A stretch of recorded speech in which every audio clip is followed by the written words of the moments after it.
శ్రీ గురుభ్యో నమః. శ్రీమాత్రే నమః. శ్రీ వేదవ్యాస విరచిత మహాభారతం ఉద్యోగ పర్వం 6వ భాగం. నారాయణం నమస్కృత్య నరం చైవ నరోత్తమం దేవీం సరస్వతీం వ్యాసం తతో జయముదీరయేత్. వ్యాసం వసిష్ఠనప్తారం శక్తే పౌత్రమకల్మషం పరాశరాత్మజం వందే సుఖతాతం తపోనిధిం. ఓం నమో భగవతే వాసుదేవాయ. కథా ప్రారంభం. ధర్మరాజు సంజయుని మాటలు విని, సంజయ, నీ మాటలు చాలా విచిత్రంగా ఉన్నాయి.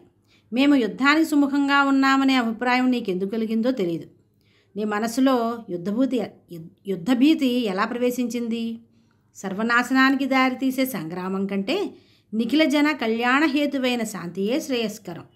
యుద్ధం చేయకుండా మా పని నెరవేరుతుందంటే అంతకంటే కావాల్సింది లేదు.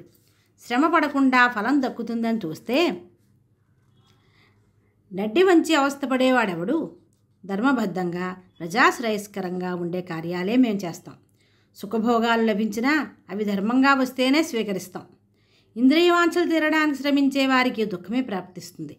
విషయ సుఖాల ఆలోచనతోనే విచారం ఆరంభమవుతుంది. అది లేనివానికి ఏ బాధ లేదు. నెయ్యి పడే కొద్దీ అగ్ని ప్రజ్వలిస్తూనే ఉంటుంది. అలాగే ఈ సుఖాలు ఎక్కువ అయ్యే కొద్దీ వాటి మీద వ్యామోహం పెరుగుతూ ఉంటుంది.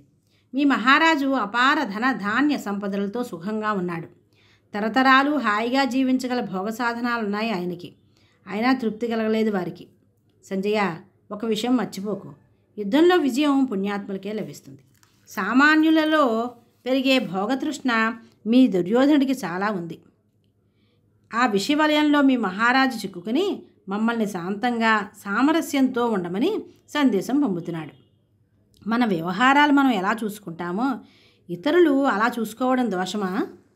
మండు వేసవిలో అరణ్య మధ్యంలో నిలబడి అది జాజ్వల్యమానంగా ఫళఫళార్భాటులతో మండుతూ మీదకి వస్తుంటే ఆ మంటలు చల్లగా ఉంటే ఎంత బాగుండును అనుకునేవాడికి మీ మహారాజుకి తేడా లేదు. దుష్టబుద్ధితో మా సర్వసంపదలు హరించాడు దుర్యోధనుడు. అది తెలిసి కూడా ఆ కొడుకును వదలలేక బాధపడుతున్నాడు మీ ప్రభువు.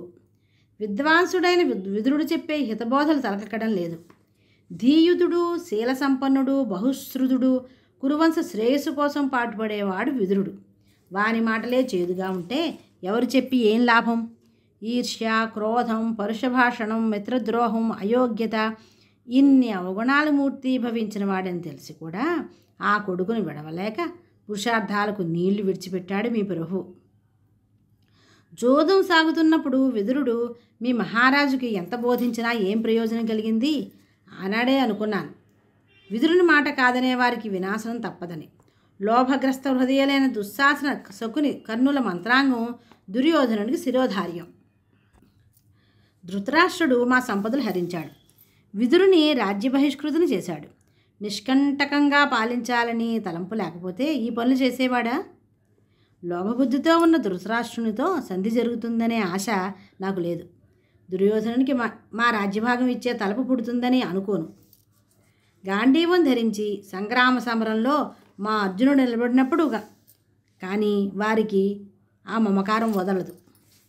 క్రోధోన్మత్తుడై ప్రచండ గదాదండం ధరించి భీమసేనుడు వీరవిహారం ఆరంభించిన మరుక్షణంలో మీ వారి ఆశలు గాలిలో కలిగి తప్పదు.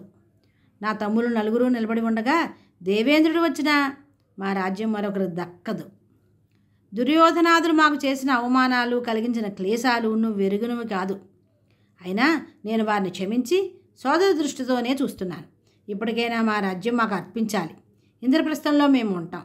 అందుకు అంగీకరించారా? అందరం సుఖశాంతులతో ఉంటాం అంతే అన్నాడు. సంజయుడు సావధానంగా విన్నాడు.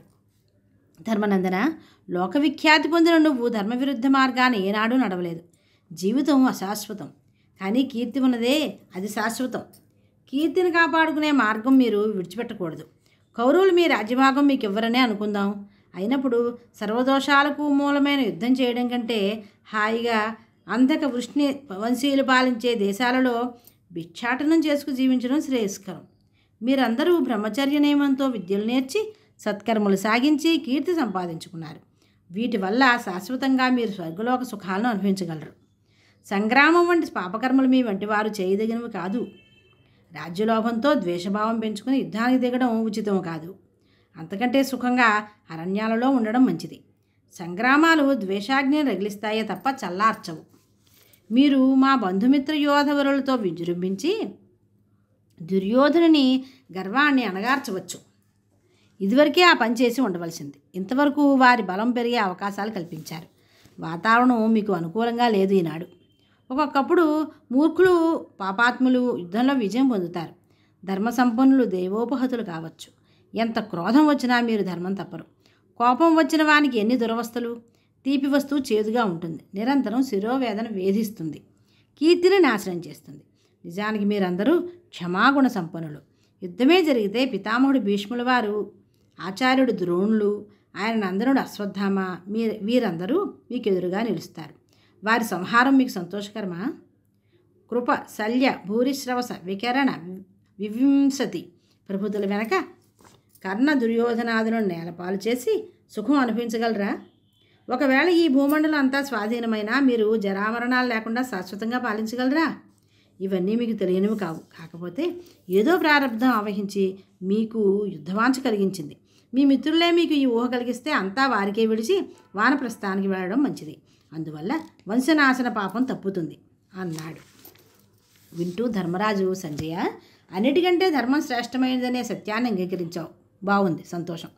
నేను ఇప్పుడు ధర్మం చేస్తున్నానా అధర్మం చేస్తున్నానా అనేది బాగా ఆలోచించి నిర్ణయించాలి. ఎందుకంటావా, ఒకప్పుడు ధర్మం అధర్మంగా, అధర్మం ధర్మంగా కనిపిస్తుంది.